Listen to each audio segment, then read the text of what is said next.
بسم اللہ الرحمن الرحیم. ناظرین السلام علیکم. ہم آپ کا میزبان صابر شاکر وفاقی دارالحکومت اسلام آباد سے کچھ تازہ ترین اطلاعات اور ہم خبریں آپ سے شیئر کرتے ہیں. پاکستان کی سیاسی صورتحال، معاشی صورتحال اور خاص طور پہ پاکستان کے آئین کے ساتھ کیا کھلواڑ کھیلا جا رہا ہے، اس کے بارے میں اب بہت زیادہ تشویش بھی ہے اور معاملات اب بگڑتے بھی جا رہے ہیں اور بگڑے ہوئے معاملات کو سنوارنے کے لیے بہت سارے اسٹیک ہولڈرز میدان میں آ چکے ہیں. اور اگر یہ کہا جائے کہ اب بریک لگنے والی ہے تو میرا خیال ہے غلط نہیں ہوگا، کیونکہ جتنا کھل کھیلنا تھا وہ کھل کھیل کے دیکھ لیا اور پاکستان کو جس نہج پہ، جس تباہی پہ پہنچانا تھا وہ بھی ہم سب نے دیکھ لی، پوری دنیا دیکھ رہی ہے اور پاکستان کے عوام بھی دیکھ رہے ہیں کہ کون کتنا مخلص تھا اور کس کی حکومت کتنی بہتر تھی اور یہ سارا گٹھ جوڑ جو تھا وہ کیا کس کے لیے تھا. اس لیے یہ ساری چیزیں اب سامنے آ چکی ہیں، بڑا کلیئر ہو چکا ہے معاملات. اور اب معاملہ اب ذرا تھوڑا سا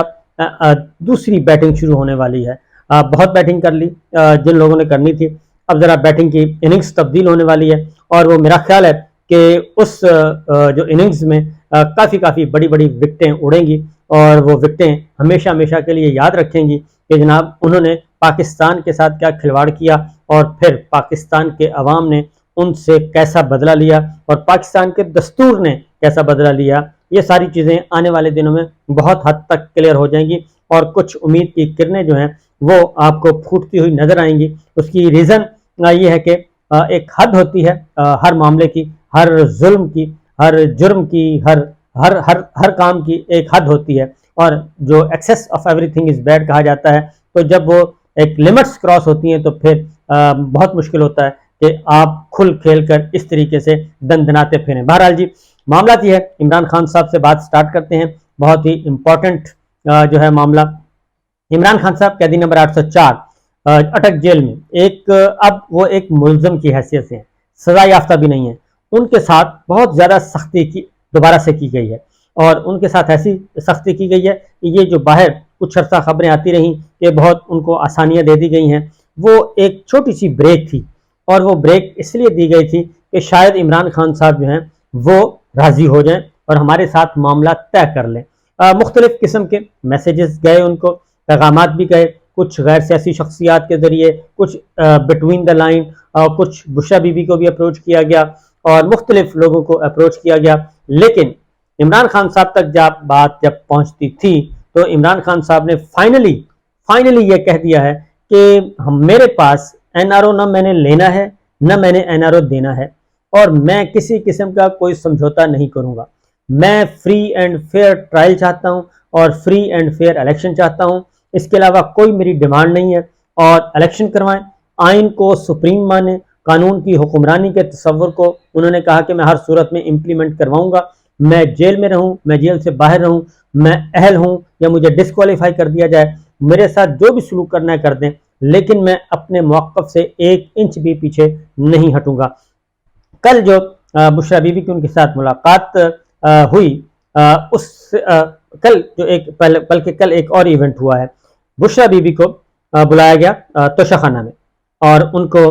کافی دیر تک، ان کو تقریباً 4 گھنٹے تک ان کو رکھا گیا. ان سے سوال جواب کیے گئے، سوال جواب کم کیے گئے اور ان کو ہراس زیادہ کیا گیا، خوف زدہ زیادہ کیا گیا. سوال اتنے نہیں کیے گئے، خوف زدہ زیادہ کیا گیا اور ان سے بار بار کہا جاتا رہا کہ آپ عمران خان صاحب کو جا کے سمجھائیں اور ان کے ساتھ معاملات طے کریں. عمران خان صاحب کو جا کے سمجھائیں، معاملات طے کریں، ساری چیزیں ٹھیک ہو جائیں گی، ایز ہو جائے گا، کوآپریٹ کریں ہمارے ساتھ، یہ کریں وہ کریں، یہ ان کو کہا گیا. تو بشرا بی بی نے بالکل، وہ بڑے کلیئر تھیں. عمران خان صاحب نے ان کو ایک میسج تو ان کو ایک کلیئر کیا ہوا ہے کہ آپ اپنے مائنڈ میں ذہن صاف کر لیں کہ میں کوئی معاہدہ نہیں کروں گا، میں کوئی کمپرومائز نہیں کروں گا، میں بالکل، میرا دامن صاف ہے. القادر ٹرسٹ ہو، توشہ خانہ ہو، سائفر ہو، ہر معاملے میں ہمارا دامن ہے صاف. میں نے کوئی جرم نہیں کیا، قومی خزانے پہ کسی قسم کا ڈاکہ نہیں ڈالا، کوئی چوری نہیں کی. اس لیے یہ جتنے بھی پریشر ڈالنے ہیں ان کو ڈالنے دیں اور کوئی بھی آپ سے کہے، یہ بشرا بی بی کو انہوں نے کہا کہ کوئی بھی آپ سے کہے تو میری طرف سے مجھ سے پوچھے بغیر آپ نے نو بول دینا. لہذا 4 گھنٹے تک جو انہیں رکھا گیا اور اس میں یہی تھا کہ عمران خان صاحب کے ساتھ معاملات کیسے طے ہو جائیں، آسانیاں پیدا ہو سکتی ہیں، یہ بھی ہو سکتا ہے وہ بھی ہو سکتا ہے. لہذا ایسا کوئی ڈیولپمنٹ نہیں ہو سکی اور اسی لیے پچھلے دنوں عمران خان صاحب سے جو ریسنٹ ملاقاتیں ہوئیں وکلا کی اور انہوں نے بتایا کہ جو جیل کے اندر میرا وہی سیل ہے، وہی کال کوٹری ہے، وہی جیل کی وہی حالت ہے، اس میں کسی قسم کی کوئی تبدیلی نہیں آئی، اور ایون یہ کہ میری جو چھت ہے جس سیل میں ہوں وہ چھت بھی لیک کرتی ہے، اور اس میں دن میں دھوپ بھی آتی ہے اور بارش ہو تو بارش آتی ہے، اور جو گزشتہ 2 دن پہلے بارش ہوئی تو سارے کا سارا پانی اندر تھا، نہ میں سو سکا، نہ میں بیٹھ سکا اور نہ جاگ سکا۔ اس طریقے سے انہوں نے کہا کہ میری حالت تھی، اور خاص طور پہ جو اندر ان کا ساز و سامان پڑا تھا، بکس وغیرہ تھی وہ بھی، اور جو جائے نماز تھا، کپڑے تھے وہ بھی گلے ہوئے، کیونکہ وہ چھوٹی سی جگہ ہے اور وہ بھی صاف نہیں رہ سکے، اور وہی باتھ روم ہے، وہی سب کچھ ہے، کوئی تبدیلی نہیں ہوئی۔ لیکن انہوں نے اپنے وکلا سے بھی کل کہا کہ جا کے باہر پیغام دے دیں کہ مجھ تک اب تک جتنے بھی پیغامات آئے، اور ڈائریکٹ انڈائریکٹ، اشارتاً کنایتاً، براہ راست، جو بھی کچھ میرے ساتھ انہوں نے کرنا تھا کر لیا، اور جو پیغامات آئے ہیں ہر پیغام کا جواب میرا نو تھا، اس لیے کسی قسم کا کوئی کان نہ دھرا جائے کہ جناب میں ان کے ساتھ بیٹھوں گا اور ان کے ساتھ معاملات طے کروں گا، سوال ہی پیدا نہیں ہوتا۔ اس کے بعد پھر بشرا بی بی کو تھوڑا سا ٹف ٹائم دیا گیا کل نیب میں اور توشہ خانہ کیس میں 4 گھنٹے تک۔ ان کو یہ بھی کہا گیا کہ آپ کو بھی گرفتار کیا جا سکتا ہے، لیکن لگتا یہ ہے کہ بشرا بی بی بھی جو ہیں وہ بھی تھوڑی سی اب پولیٹیشین بنتی جا رہی ہیں، اور انہوں نے بھی کہا کہ میں بھی ریڈی ہوں، عمران خان صاحب ریڈی ہیں، انہوں نے اپنے آپ کو جیل میں ایڈجسٹ کر لیا ہے، اور پھر میں بھی ریڈی ہوں، اور آپ آگے بڑھائیں، لیکن فری اینڈ فیئر ٹرائل ہونا چاہیے۔ ایک تو یہ بات بڑی اچھی خبر یہ جو کل عمران خان صاحب کی طرف سے، اور پھر انہوں نے 2 خطوط بھی لکھے ہیں، ایک چیف جسٹس آف پاکستان کو لکھا ہے، اس میں انہوں نے کہا ہے کہ اس وقت جو معاملات ہو رہے ہیں، بنیادی انسانی حقوق کی خلاف ورزیاں ہو رہی ہیں، یہ وکلا کنونشن میں بھی یہ بات ہائی لائٹ کی گئی ہے، اور خاص طور پہ چیف جسٹس آف پاکستان عمر بندیال صاحب کے لیے، ان کے پاس ابھی تقریباً 5 اگلے ہفتے کے ورکنگ ڈیز ہیں، 5 دن، منڈے ٹو فرائیڈے، اور اگر سیچرڈے شامل کریں، Monday to Friday 5 working days ہیں، اور ایک آج کا دن ہے جی، یہ 6 دن ہیں ان کے پاس ٹوٹل۔ ان 6 دنوں میں وہ کیا کر سکتے ہیں؟ بہت کچھ کر سکتے ہیں۔ اگر جسٹس بابر ستار صاحب جو ہیں وہ ان کو لگام ڈال سکتے ہیں، تو پھر چیف جسٹس آف پاکستان تو پوری پاکستان عدلیہ کے چیف ہیں، تو وہ کیوں نہیں کر سکتے؟ لیکن خاص طور پہ 15,500 جو سیاسی قیدی ہیں، اس حوالے سے، اور عمران خان صاحب نے کہا کہ جو کچھ ناانصافیاں ہوئیں اس پہ چیف جسٹس آف پاکستان عمر بندیال صاحب کو چاہیے تھا اور چاہیے ہے کہ وہ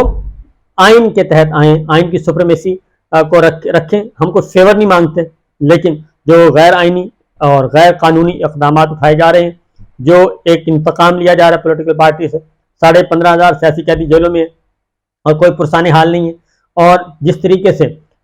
چادر اور چار دیواری کو پامال کیا گیا، یہ سارے معاملات جو ہیں یہ چیف جسٹس آف پاکستان کی ذمہ داری تھی کہ وہ بطور عدلیہ کے چیف کے ان بنیادی انسانی حقوق کا تحفظ کرتے، لیکن افسوس کے ساتھ کہنا پڑ رہا ہے کہ وہ ایسا نہ کر سکے۔ اسی طریقے سے انہوں نے جو قید خواتین ہیں، عمران خان صاحب نے ان کو بھی خط لکھا ہے، کیونکہ اندر ان کو کاغذ پینسل مل گیا ہے، ان کو بھی خطوط لکھے ہیں اور ان کو بھی داد دی ہے، اور انہوں نے کہا ہے کہ یہ وقت جو ہے گزر جائے گا اور یہ قربانیاں آپ کی یاد رکھی جائیں گی، کیونکہ ہماری قربانیاں، انہوں نے کہا کہ پاکستان کے لیے ہیں، سپریمیسی آف کانسٹیٹیوشن کے لیے اور ڈیموکریسی کے لیے ہیں، ہم نے کسی قسم کا کوئی کمپرومائز نہیں کرنا، اور پوری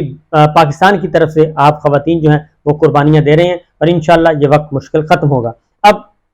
یہ ساری چیزیں آ رہی ہیں، اور عمران خان صاحب کا مورال بہت ہائی ہے جی، اور انہوں نے عمیر نیازی صاحب سے بھی ملاقات کے لیے کہا ہے، کل شیر افضل مروت صاحب نے ملاقات کی ہے، اور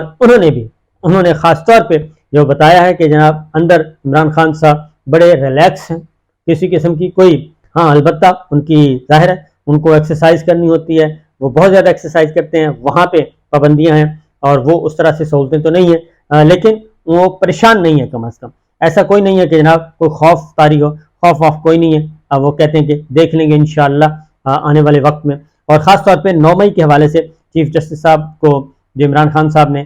کہا ہے، احساس دلایا کہ 9 مئی کے بعد جو کچھ ہوا، جتنا ظلم ہوا 9 مئی کی آڑ میں، وہ ظلم روکا جا سکتا تھا اگر chief justice of Pakistan stand لیتے، اور 90 دن کے اندر الیکشن کروانا آئین کی ذمہ داری ہے، یہ ہماری کوئی ذاتی فائدہ نہیں ہے، یہ قومی فائدہ ہے، قومی کاز ہے، اس لیے اس پہ بھی ہونا چاہیے۔ تو آج ایک اور خبر بھی لے لیں کہ number 1 supreme court of Pakistan نے